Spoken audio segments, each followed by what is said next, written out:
need to cook. Just fetch some ham from Mr. Bakewell and make a light salad. You can't go wrong with that. And Lady Grantham won't want more. I'd like to make a bit of an effort to show our sympathies.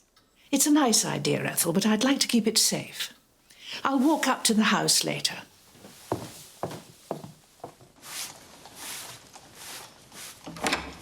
I don't understand. I can smell cooking. It's quite simple, Mum. You'll be pleased, I promise. I've had help. And I suppose there's no ham and there's no salad.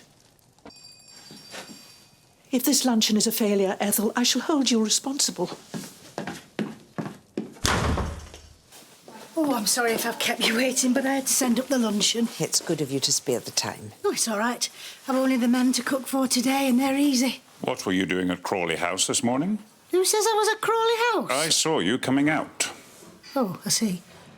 Well, Mrs. Crawley was giving a luncheon party, and I... And you were helping Ethel. I suppose I was. Against my strict instructions to give the place a wide berth.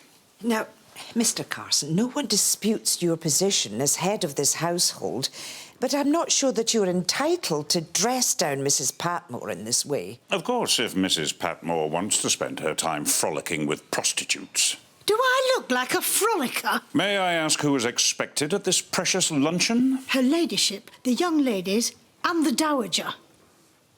You have allowed a woman of the streets to wait at table on members of our family. Oh, I am speechless. I would guess he won't stay speechless for long. This was very good. It was. It really was. You don't sound so surprised. I am surprised. I owe Ethel an apology. I've underestimated her. I sometimes wonder if I should learn to cook. Why? You never know, it might come in handy one day.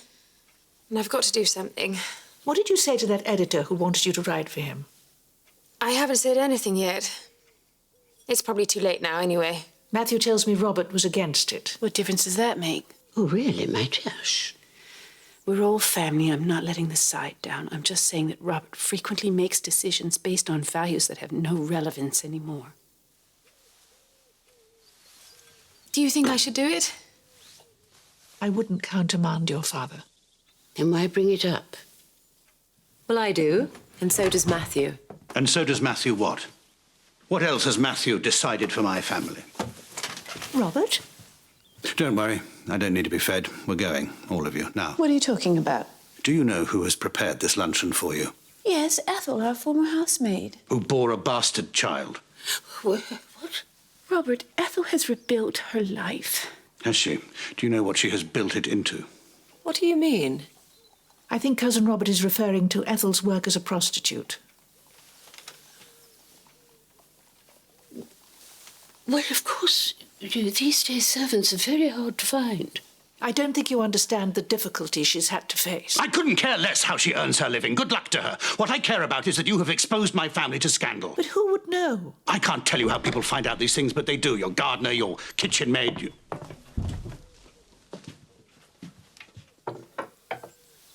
suppose she has an appropriate costume for every activity. We're leaving. Is this because of me, my lord? No, it's because of his lordship, and we're not leaving. Is that a Charlotte Russe? How delicious. I hope it's tasty, my lady. Mrs. Patmore gave me some help. I'm glad to know that Mrs. Patmore has a good heart and does not judge. Is anyone coming? It seems a pity to miss such a good pudding.